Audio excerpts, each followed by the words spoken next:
예, 안녕하세요, 여러분. 9월 상식입니다. 예. 당연히 9월 상식이지만 우리가 8월 달에 있었던 얘기들 주로 드리게 되고 아마 지금 보시면은 뭐 이 그림을 안 보신 분은 있겠습니다만 비는 다 기억하고 있을 겁니다. 근래 아마 뭐 100년 이내로 100년 이내에 이렇게 많이 온 적은 없었다 이런 얘기를 합니다만 실제로 이제 비라는 것에 대한 대책에 대해서 기상청이 조사하는 거는 이제 100년이 아니라 그때는 이제 기록에 대한 정확한 신뢰는 힘들죠. 적어도 50년 이내에서 전략을 짜게 됩니다. 당연히 50년 이내와 10년 이내도 하게 되는데 그 중에서 이제 어떤 대책을 마련하는 것은 이 50년 이내에서 가장 많이 왔었던 때를 기준으로 하거든요.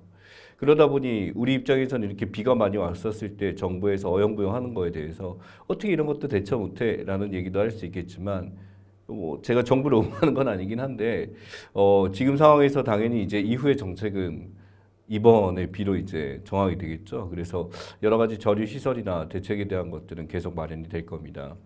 물론 이제 이런 것들에 대해서 많은 재난을 겪었던 나라들은 더 심각한 상황을 고려해서 하기도 합니다만 이 비라는 게 미래에 대한 예측이 쉽지가 않죠. 그리고 여기에 대해서 이제 어떤 투자나 어떤 것들이 들어가기가 굉장히 힘든 상황인 건 분명합니다. 허나 지금 여기서 나와 있는 이 시민사회 수석의 입장에 답을 보게 되면 약간은 좀 실망을 금치 않을 수가 있겠죠. 400mm 이상의 비가 왔습니다. 400mm.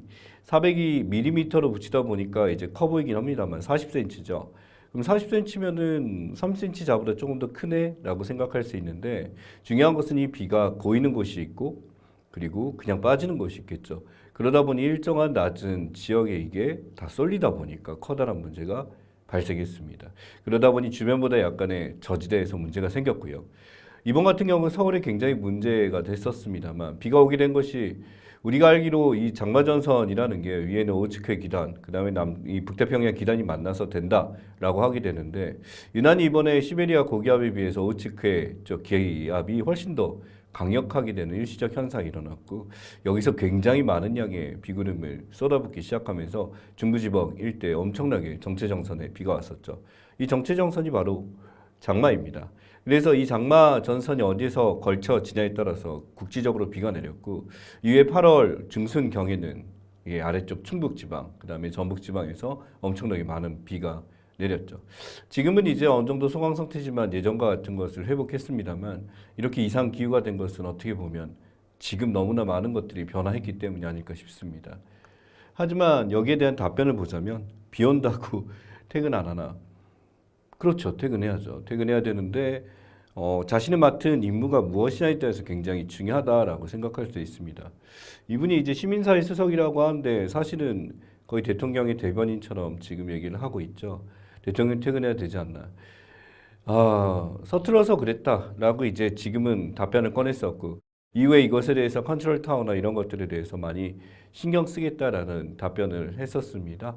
그래서 아마 이후 재난이 오게 되면 이제 중심에서 이제 어떤 컨트롤을 하게 될 거다라는 생각이 있고 여기에 대해서는 이런 시민사생이나 정무시설의 정무 비서관들의 문제가 컸다고 생각해요. 일반적으로 여기서 그냥 퇴근했었다라고 한다면은 당연히 시민들 입장에서 지금 굉장히 힘들고 있는 상황에 그분은 이제 퇴근하셔서 집에 갔다는 얘기가 심적으로 얼마나 힘들지 생각해 보면 말이 안 나오죠. 예우가 있다. 그래서 어떻게 퇴근 안 합니까? 컨트롤을 하지 않아서 어떤 사고가 났나요? 변명이죠. 사실 이랬을 때는 그냥 죄송하다 다음번에 잘하겠다 이런 말이 더 좋다라고 생각을 합니다. 근데 이런 답변했기 때문에 오히려 굉장히 문제가 됐었고 결국 부랴부랴 그 다음날 이제 비 때문에 피해를 겪었던 재민이나 또는 안타깝게도 이제 유명을 달리한 신림동 사건 같은 경우를 찾아가서 또 거기서도 문제가 일어났었죠.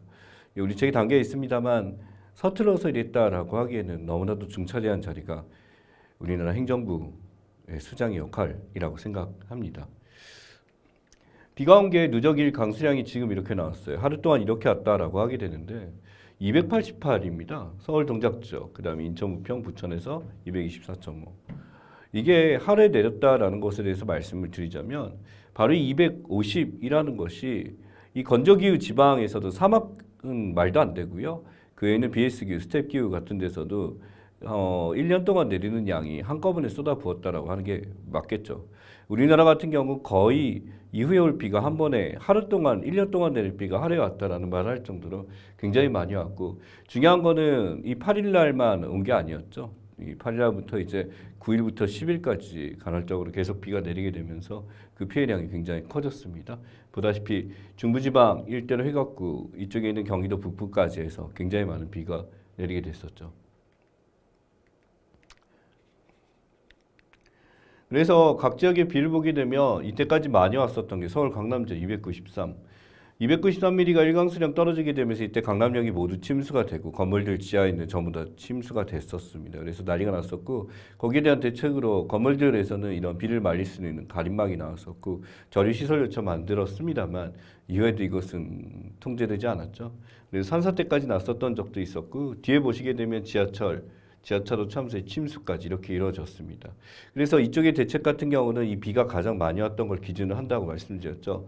허나 지금 보다시피 320, 374에서 더 큰 비가 내리게 됩니다. 380mm가 오게 됐죠. 결국에 저지대나 지하철 침수는 물에 보듯 떠날 수밖에 없고요. 여러분이 아다시피 강남역이나 청담동, 역삼동 이렇게 오면은 언덕으로 이제 산을 깎아서 만든 집들이 굉장히 많아서 이게 둔덕이 심합니다. 그러다 보니까 강남역은 다른 대지에서 저지대 낮은 지역에 위치하다 보니 주변의 물들이 다 쏠리게 되고요. 두 번째는 포장도로죠. 대부분 다 포장돼 있기 때문에 밑에서 이제 물을 흡수해주고 자연스럽게 빠질 수 있는 시설이 아니다 보니 결국 이 포장된 길을 따고 비들이 전부 이곳에 쏠리기 때문에 나타난 현상이었다라고 볼 수 있습니다. 그래서 신월동 같은 경우 이 빗물저류 배수시설 바로 이제 우리 상식으로 이번에 볼 수가 있는 건데 빗물저류 배수시설 같은 경우는 어떻게 되냐면 기본적으로 신월동에 이전에 침수가 많이 됐던 지역에 뭐 유도수로 입구가 저렇게 크게 나와 있습니다만 5m 반경 정도 되고요. 여기서 나선역으로 물이 빠지게 되면 아래쪽에 이제 저류 터널을 만듭니다. 이 터널에 비가 많이 오게 되면 이것이 어디로 안양천이라든지 또는 이제 주변의 한강이라든지 이쪽으로 이제 비를 옮기게 되는 이제 안전장치다라고 볼 수 있죠. 그래서 이 양천구에서 이걸 만들었었고 1,350억 정도 들었었는데 사실 이번에 비를 막았기 때문에 오히려 더 큰 효과를 봤었다 그러고요. 이후에도 이제 주변에 많이 침수되거나 이런 쪽에서는 이 저류시설을 고려를 해야 됩니다만 강남 같은 경우는 이제 주변에 지하까지 난개발이 다 있는 상태라 금방 만들기가 쉽지는 않겠죠. 어쨌든 우리나라가 이제 비가 이 호우 수준을 넘어져서 말도 안 될 정도로 홍수가 날 정도로 이렇게 큰 비가 왔었을 때 대책이 없다는 것은 충분히 고려해야 될 부분이 아닐까라고 생각합니다. 그래서 여기 보시면 저지수 직구나 이런 데서 직구 밑으로 내려는 구멍이 있고요. 이러한 것이 안양천 밑으로 이렇게 통과를 하게 됨으로써 이 지역의 비 피해는 최소한 줄일 수가 있었죠. 역시 목동 지역도 굉장히 비가 많이 내리는 지역 중에 하나죠. 예, 그 지역도 이란 양천구 쪽으로 물이 옮겨가게 되면서 문제를 많이 막았었습니다.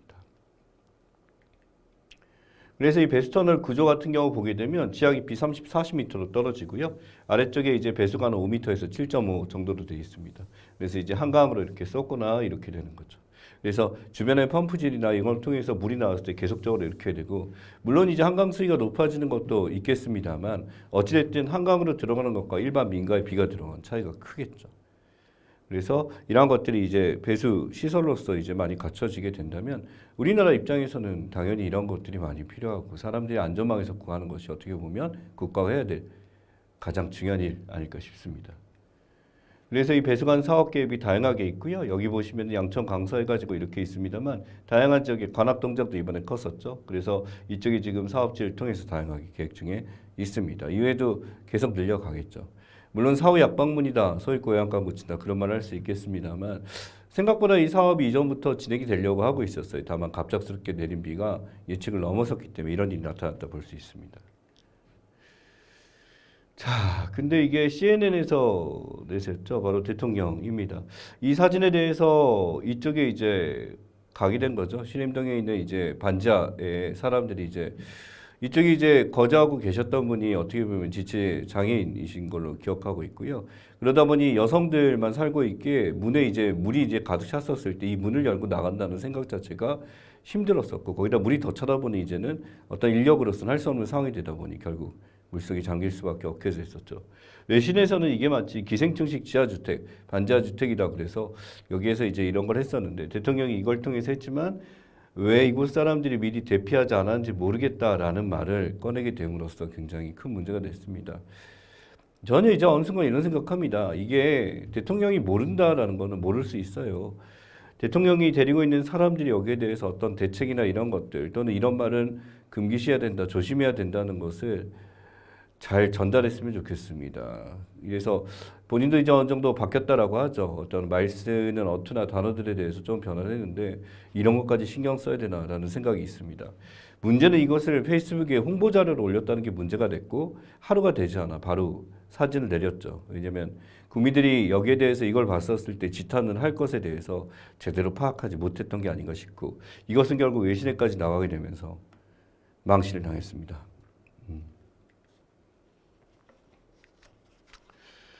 자, 두 번째 이슈는 펠로시 의장 대만 방문이죠. 대만 방문입니다만 당연히 우리나라도 방문했었는데 대통령과는 전화 통화만 했죠. 전화 통화하고 왜냐하면 아주 바쁜 일이 있었습니다. 바로 대통령이 휴가 중이었죠. 연극을 보고 이제 배우들하고 술도 한잔 해야 되기 때문에 하원 의장이 어느 정도 급이냐면요. 미국에서 서열 3입니다. 서열 3이고요. 하원과 상원에 대해서 말씀드리자면 실제 우리나라 국회의원이 하는 일과 같은 것은 하원 의원이 합니다. 법안을 통과시키고 하는 거기 때문에 이 펠로시 하원 의장 같은 경우 이제 여기에 대해서 미국의 입장에서 치포를 결성하는 것도 있지만 이간의 안보에 대해서 대중국에 대한 어떤 힘을 보여주기 위해서 한 것도 있고요. 이에 나타나는 이제 한미일주일위원이죠. 이런 기타 등등 모든 사안을 이야기하기 위해서 찾아왔었죠. 그런데 안 만났습니다. 전화 통화만 이렇게 했었고 여기서 이제 외국에서 이렇게 찾아왔을 때 휴가 중요하죠. 근데 지금 굉장히 일촉즉발 상황에서 이렇게 미국이라고 하는 우방국이 왔었을 때 여기서 어떻게 대처하냐 의연하게 하는 것은 매우 중요한 부분이 아닐까 합니다. 그리고 대중국에 대해서는 조금 방어적 자세를 취하고 대미에 대해서 이제 같이 하겠다라고 분명히 정권을 잡던 시절에 교체 시절에 이야기했었던 것을 기억하고 있는데 지금 입장 보면 조금 다른 것 같기도 하죠. 이 펠로시 하원의원은 이후에 한 번 더 찾아옵니다. 근데 대만만 갔다 왔죠. 바로 뭐냐면은 이 TSMC하고 우리나라는 삼성이죠. 이 반도체 공장에 대해서 이런 얘기도 나누게 되고 기타 등 안보나 이런 것들을 나누기 위해서 이제 각 방문했었습니다. 그런데 만나지 않았고 우리는 이제 김진표 기자님 가서 만났죠. 펠로시 미아이만이 이제 만나게 된 거에 대해서 중국의 반응입니다. 바로 뭐냐면 랴오닝호 항모까지 보내게 되고 산양 대만양 임금 접근하면서 위협을 했었습니다. 하나의 중국이라고 부르죠. 이 중국이 홍콩과 마카오, 대만 이 전부 다 하나의 중국이다라고 생각하고 있고 여기에 대해서 중국은 왜 그럴까라고 생각하는 분도 있습니다만 이제 이거를 제가 중국인인데 한국에서 공부하고 있는 친구한테 물어봤어요. 자기 입장에서 그렇다고 합니다. 당연히 하나의 중국이 맞다라고 얘기하고 본토에서 온 친구인데 그럼 독도가 누구 땅이야? 라고 묻는 거와 같은 말이라는 거죠. 한국인에게는. 한국인의 독도 누구 땅이면 당연히 우리 땅이지 라고 얘기하는 것처럼 당연히 대만이 중국 사람한테 우리 땅이다. 역사적으로 거기는 우리 땅이었고 우리가 가지고 있었는 일시적으로 그렇게 갈라선 거에 대해서 이것이 중국이 아니고 무엇이겠냐라고 이야기를 합니다. 결국에 우리가 이것을 하나의 중국이라는 입장을 이해하기 위해서는 상대주의적 입장에서 보자면 중국 사람들 입장에서 어떻게 생각할 것이냐라는 거죠. 근데 여기서 하나 추가해야 될 게 있습니다. 중국의 입장만 보나요? 대만의 입장도 봐야 되겠죠. 우리는 독도에 거주하고 있는 사람들이 독립적으로 자신의 국가를 만든 것이 아닙니다. 그것과는 차이가 있죠. 오랫동안 나름대로 역사를 쌓은 대만 사람들이 자리 잡은 것에 대해서 이것이 마치 그 사람들 입장에서는 분명히 중국이 아니다. 라고 대만이란 독립국가로서 오히려 자신이 중심에 서야 된다고 주장하는 사람들이 대만 사람들 입장이죠. 그러다 보니 대만이나 한국이나 이런 데 방문하게 되면서 결국 경쟁이 있게 됐었을 때 중국 입장에서는 불편할 수밖에 없었겠죠. 그래서 강수상륙함부터 노르웨이 레이건호까지 이렇게 많이 등장했습니다. 그래서 결국 여기서 이제 충돌이 있을 것이냐라고 했지만 대만하고 식별구역 안에서 보게 되면 훈련을 이제 둘러싸움의 상황에서 위협을 했었죠. 물론 대만은 이 상황에서 굉장히 강경하게 버티고 있는 실정이고 미국의 입장에서는 이러한 대만을 절대 포기할 수 없는 전략적으로도 또한 어떤 경제적으로도 가지고 있어야 되겠죠. 펠로시 의장 미국 중국 반응입니다. 북한의 입장에서 파렴치한 내정 간섭이다라고 하게 되고 안전에 진화근이다 이렇게 되는데 북한의 입장이야 이제 반미에 대한 게 굉장히 강하다 보니까 당연히 나타나게 되는 거고요.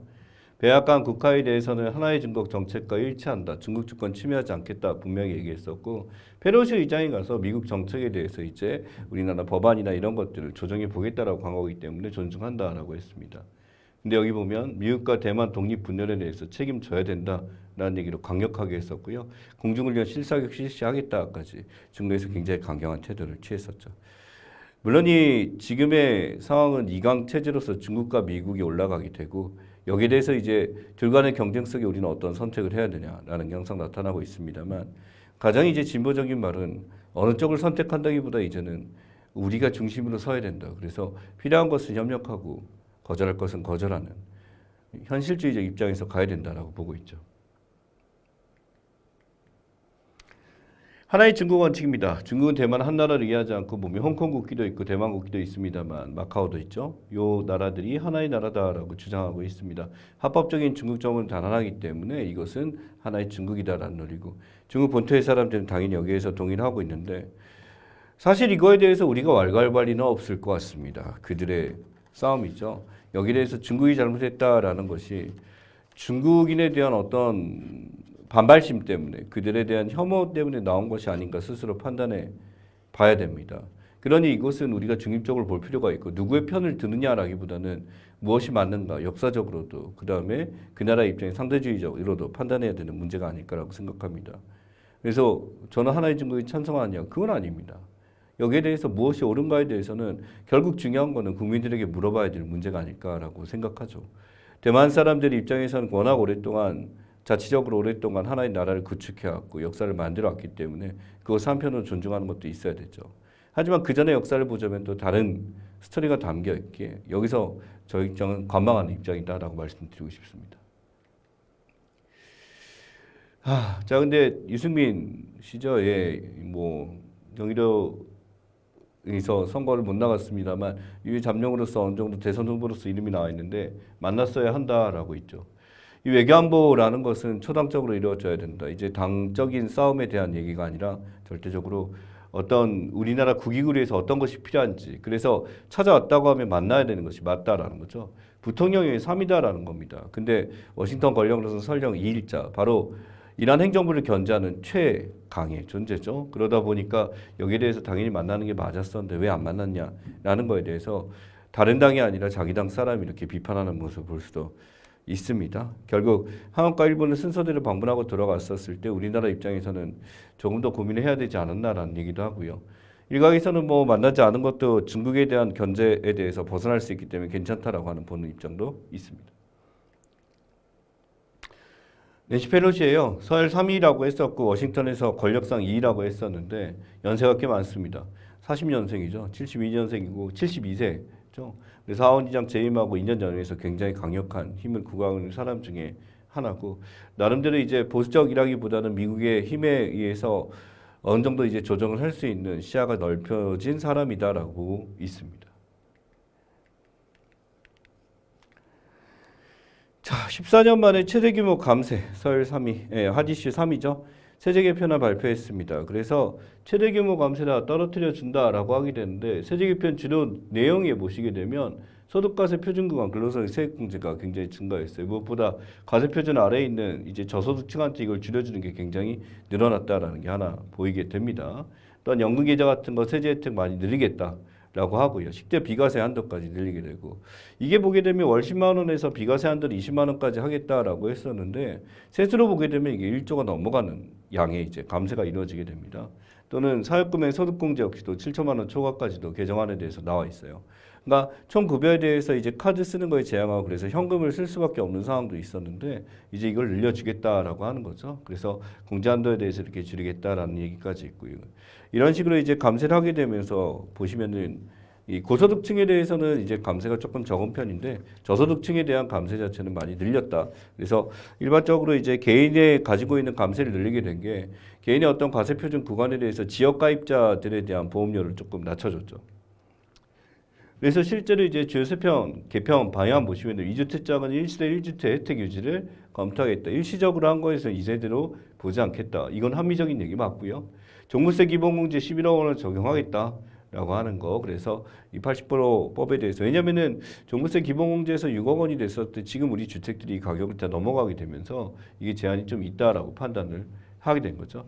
법인세율도 22%로 환원시키겠다라고 하게 되는데 이것도 굉장히 큽니다. 이 법인세에 대해서도 굉장히 강력한 것 중에 하나고요. 그러다 보니까 이제 어떤 유통기업 세액공제 이제 다른 데 나갔다가 들어오는 것도 세제적 확대를 하겠다. 결국 내부적인 경제 활성화를 해서 하겠다니까 대부분들이 나와 있는 것들이 뭐냐면 최대한의 감세 정책을 실행하겠다라고 했었고 이것은 이제 사람들 입장에서 보자면은 원했던 것 중에 하나였죠. 근데 이 감세를 할지라도 나라 경영에 대해서 문제가 없는 것도 전제를 써야 됩니다. 사실 일반 시민 입장에서는 세금을 낮춰준다라는 게 무조건 이득일 거다라고 생각할 수도 있지만 이게 돌아오는 부메랑은 굉장히 클 수도 있다. 또 고민해야 되겠죠. 그래서 보시면 개인은 3.4조 원까지 이렇게 떨어지고요. 서민 중산층이라 그러는데 전체 임금 평균은 200% 이하를 이야기합니다. 임금 소득자 200% 이하 같은 경우 서민 중산층으로 분류하고 2.2까지.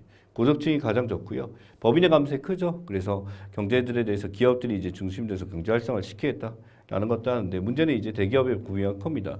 물론 대기업에 대한 혜택을 더 줬다라기보다는 우리나라 구조 자체가 워낙 많은 지분을 대기업이 갖고 있게 나타난 현상이다라고 볼 수 있고요. 그 다음에 마지막에 기타라고 한 거는 비거주자 공직법인 또는 외국인들, 기타 등등의 어떤 사회적 약자, 소수자까지 포함한 것도 3.3조까지 감세를 시켜주겠다라고 나와 있습니다.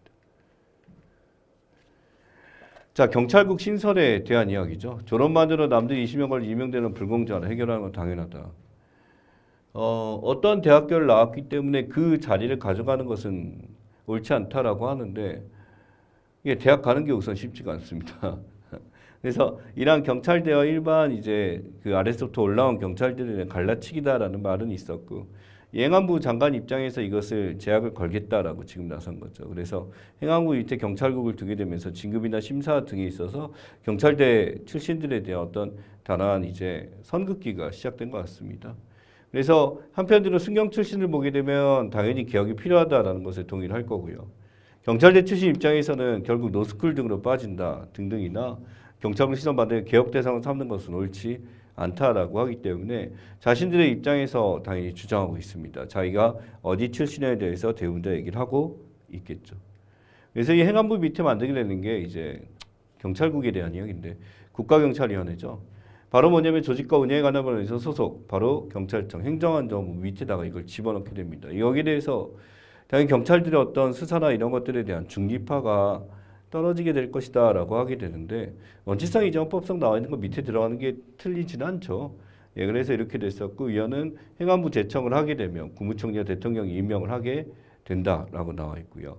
회의운영이나 이런 것들 경찰위원이나 행안부 장관이 경찰청장이 소집해서 할 수 있도록 하게 됨으로써 이제 경찰청이 확실히 행안부가 존재한다라는 것을 이야기하고 있습니다. 내 한편으로 이 경찰이 체제상으로서는 밑에 있는 게 맞는데 헌법상에 또 경찰 중립화라는 또 정신이 들어가 있죠. 또 이게 상충하다 보니까 여기에 대한 논란이 굉장히 많이 있는 것은 사실입니다. 그래서 아직까지도 그 시기가 계속되고 있습니다만 상황을 좀 더 지켜봐야 되겠죠. 자, 그 다음에 밀정 김순호 사태 이렇게 나와 있는데 이 사람이 바로 어떻게 되냐면 경찰국 앞이라고 나와 있죠. 이 김순호 이 사람이 이제 결국에 또 경찰국 경찰위원회에 들어가게 됨으로써 또 문제가 됐습니다. 이 경찰국에 들어가게 되는 입장에 대해서 이 사람이 소위 말하는 뿌락지라고 볼 수가 있어요. 뿌락지라고 한다면 과거 이제 같이 이제 진보적 활동을 했었던 사람들을 경찰 소속으로 다시 옷을 바꿔 입게 됨으로써 다 신고를 하면서 잡게 된 거죠. 그러다 보니까 이제 밀정이란 말을 쓰고 이렇게 됩니다만 과거에 어떤 그 당시에 이 경찰국에 대해서 이러한 인사들을 뽑는 것조차도 지금 말이 굉장히 많이 나오고 있는 상황 중에 하나입니다. 이것뿐만 아니라 이제 성균관대에서 똑같이 이제 학교 출신이다 보니까 그쪽에서 대학생들도 굉장히 많은 얘기를 했었죠. 자, 그 다음에 미국화원 반도체법이 통과됐습니다. 그 반도체법에 대해서 통과가 됐고 결국 이 반도체법이 통과됨으로써 이 관련된 기업들이나 그 나라들의 입장에서는 빠르게 움직여야 될 상황이 왔죠. 통신용 반도체 분업 구조입니다. 여기 보시면 기본적으로 삼성전자, 문선, 샤오미, 오포, 위포 여기서 이제 지금 만드는 것을 요청을 하게 됩니다. 그럼 설계 전문화는 퀄컴이 미디어텍, 삼성전자 같은 데서 생산 요청을 하게 되죠. TSMC가 가장 큰 지분을 가지고 있습니다. 과반이 넘어가고요. 삼성전자, 파운드리, 상업본사, UMC 같은 데들 세 군데가 합치면 거의 90%를 차지하죠. 글로벌 파운드리는 이쪽에서 제작을 하게 됐고 여기서 납품을 하게 되면 다시 이쪽에 납품을 해서 스마트폰 생산까지 이루어지는 게 일반적인 형태고 여기서 이제 미국이 이제 치포를 활성화할 때 잡고자 하는 것은 요 파운드리 생산에 대한 차질이 없도록 하기 위해서 이 회사들에 대한 지분을 이제 차지하겠다, 관계를 맺겠다라는 것이 가장 큰 핵심이었다라고 볼 수가 있습니다. 그러다 보니 이런 반도체법이 통과되다 보니까 이 반도체법에 대해서 혜택을 볼 수 있는 게 삼성 그리고 SK 하이닉스 같은 우리나라의 굴지의 그런 반도체 기업들이 혜택을 보겠죠. 이 반도체라는 것이 항상 시험 문제에 등장할 수밖에 없는 게 이제 삼성에게 남은 것이라고 하다면은 가장 선점하고 있는 것이 무엇이냐라고 하면 반도체뿐이다라고 얘기를 하고 싶습니다. 이제 이전에 다양한 상품들의 이런 것들에 대해서 삼성의 브랜드 가치가 예전에 비해서는 많이 악화됐습니다만 아직까지 반도체만큼은 우위를 점하고 있게 이재용 회장도 이제 거기에 굉장히 신경을 쓰고 있다는 얘기를 많이 하고 있죠. 그래서 이 혁신을 개혁하게 되면 법을 바꾼 거에 대해서 이제 자문위원회를 만들고요. 요지 국가들을 이제 제한하게 됨으로써 여기서 경제안보를 맡겠다라고 해서 여기에 견제할 만한 어떤 기업들, 국가들이 함께 모여서 해야 된다라는 얘기를 지금 하고 있죠. 그래서 민간 투자 현황이나 동맹국 수출 통제나 기타 등을 하게 됨으로써 결국 견제하는 세력들에 대해서 이것을 낮추겠다. 결국은 중국에 대한 견제다라고 보시면 될 것 같습니다. 그래서 그 나라들이 결합해서 만든 게 이제 치포라고 부르는 것 중에 하나죠. 나중에 이제 다시 한번 이 개념에 대해서 나누게 됩니다만 결국 이 치포 결성에 대해서 우리나라는 이제 미국과 손을 확실하게 잡을 것인가에 대해서 고민을 해야 되는 문제다라고 볼 수가 있습니다. 그래서 이 치포 같은 경우는 가입을 하게 된다면 당연히 중국과 마찰 가능성이 있고요. 이 입장에서 일본 입장에서는 제휴장치 소재의 관점, 이제 만드는 거에 대해서 아직까지 뛰어난 나라에 해당하게 되고 대만 여기 있죠. 이 대만 같은 경우 제조 능력에 대해서 TSMC 회사를 보였기 때문에 굉장한 능력이 있고 한국 역시도 SK 하이닉스나 삼성을 통해 제조 능력 강점이 있습니다. 결국 이 중국과의 관계에 대해서 어떻게 할 것인가라는 거고 만약에 대만 인사 사태가 발생하면 생산 시설이나 이런 것들이 일본 역시도 위험할 수 있기 때문에 고민을 마구 많이 하고 있는 것 중에 하나죠. 보다시피 10나노미터 이하 첨단제 분석량 대만이 90% 이상이기 때문에 이제 이 다음 단계 3세대를 이제 개발하는 상황이고 여기에 대해 선점하려고 삼성이 애를 쓰고 있습니다. 사강국 같은 경우 한반도 정사 관련해서 보자면 이 사강국가가 네 군데가 있죠. 러시아 같은 경우도 이제 지금 이제 뭐 우크라이나 전쟁이 아직 끝난 건 아닙니다만 상황에 대해서 이제 지속적으로 우리나라에 어떤 위협적인 거나 있으면은 항공이 뛰어갖고 구경하고 그래요. 여전히 문제가 많이 되고 있고 미국 같은 경우는 대중국 포위망이죠. 이걸 막겠다 했었고 중국 입장에서 미국 견제가 당연히되고 하나의 중국 만들려고 하고 있고 기시다 우면 받게 되면서 이제 적기지 공격 능력 하게 되면서 나름대로 군사를 높이려고 애쓰고 있습니다. 자, 인구주택 총조사예요. 우리 이제 인구 전체를 모집단으로 이걸 조사를 하게 되면 이것을 인구 센서스라고 부르게 됩니다. 이 센서스는요 전수조사로 이루어지기 때문에 당연히 여기서는 대표성이라는 게 필요가 없죠. 그 자체에 대해 숫자를 조사한 거다 보니까 지금 2021년이 나올 수밖에 없어요. 우리나라 인구 전체를 조사하는 게 쉽지가 않기 때문에. 근데 여기서 바로 무엇이냐면 인구가 5,174만 명이라고 했죠. 바로 인구 감소가 처음으로 이루어졌던 겁니다. 사실은 이전에 코로나 시즌 이전 같은 경우는 외국인이나 이렇게 들어오게 되면서 나름대로 이제 어떤 인구에 대해서 유입된 인구들이 굉장히 많았죠. 그러니까 자연적인 증감보다도 이제 어떤 개별적인 사회적 증감으로 인해서 인구가 유지된 경향이 없지 않아 있었습니다. 근데 지금 표를 보시면은 굉장히 이제 감소하는 추세가 굉장히 뚜렷해지고 있고요. 또한 노령화, 저출산 고령화에 의해서 노령화 지수가 굉장히 높아지고 있죠.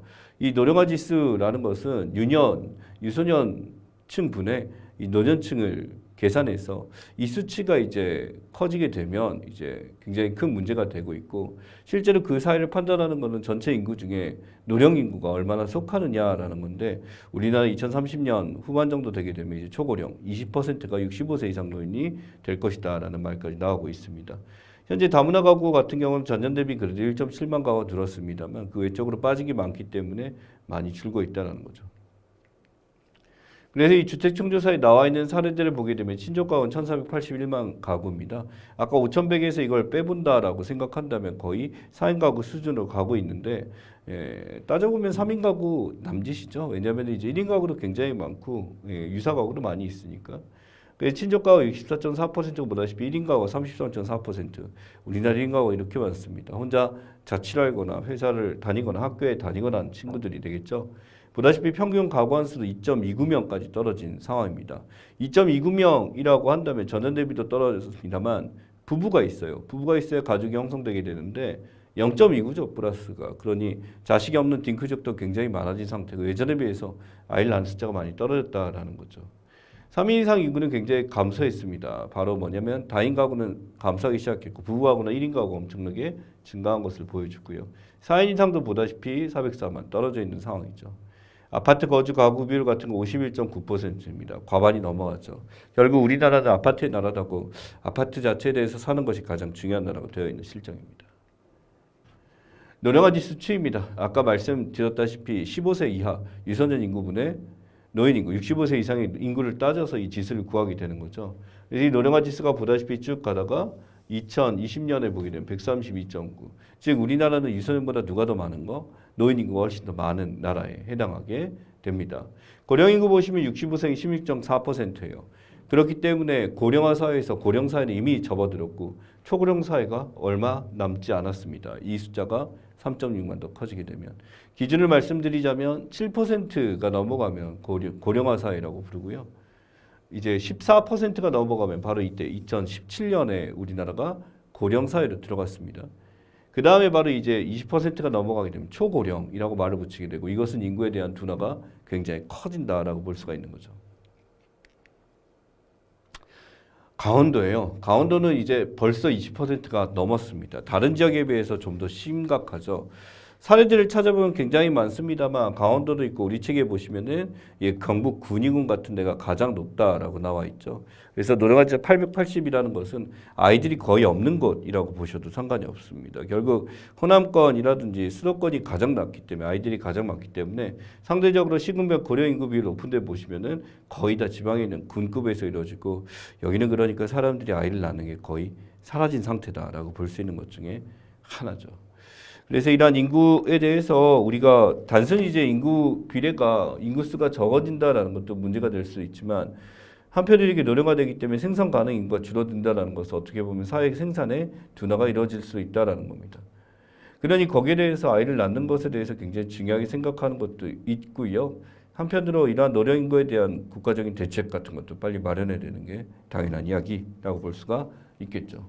잠시 쉬었다가 7번부터 진행하도록 하겠습니다.